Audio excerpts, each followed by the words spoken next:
السلام عليكم ورحمة الله وبركاته. شلونكم شباب؟ اليوم راح نراويكم بعض الاستراتيجيات والاستخدامات للماينر مع الدراغون بيبي. نبدأ بالهجمة الأولى. مثل ما تشوفون راح يذب الدعم اللي هو الجولم والويزرد. ذب الودن راح يذب الدراغون بيبي. مثل ما تشوفون بدأ يفتح مجال للماينر بواسطة دراغون بيبي. مثل ما تشوفون الماينر قام يتجه للوسط مباشرة. ذب ريج للماينر، بدأ ديمج يزداد بسرعة. ذب فريز سبيل للانفيرنو. ذب البويزن سبيل على الدعم. صار اكو مجال للماينر يدخل للوسط وياخذ التاون بكل سهولة. دمر اللاعب 44% من القرية. ديمج تزداد بسرعة. دمر الانفيرنو. الماينر يشتغل على التاون. مثل ما تشوفون تفلش التاون واخذ نجمتين. صار 60% من دمار القرية. بعدهم الدراغون بيبي والماينر على قيد الحياة بدأوا يسببون ديمج عالي. الملكة والجولم بعدهم كامل دمهم راح يبدون يستهدفون الدفاعات وينظفون بالقرية. مثل ما تشوفون بدأت الدفاعات تتلهب الجولم. استخدم طاقة الملك. ماينر بعد حي. الملكة بدأت تستهدف الويزرد.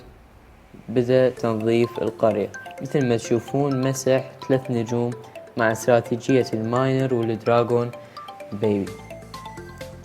ننتقل للهجمة الثانية.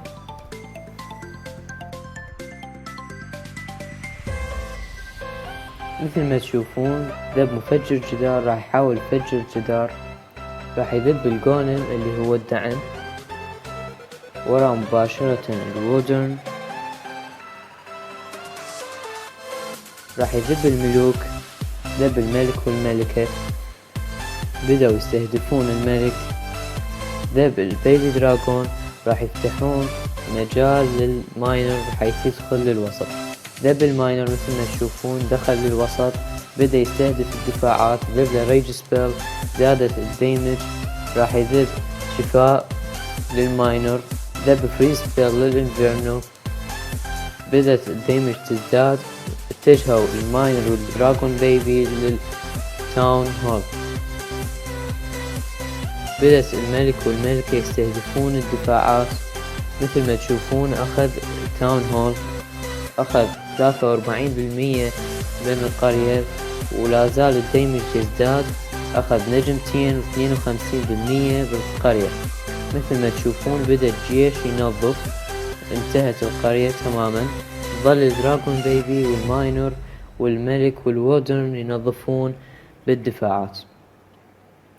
راح نسرع الهجمة. مثل ما تشوفون نظفت القرية تماما. نهاية الفيديو. أشكركم على المشاهدة. تنسون لايك سبسكرايب ليصلك كل جديد.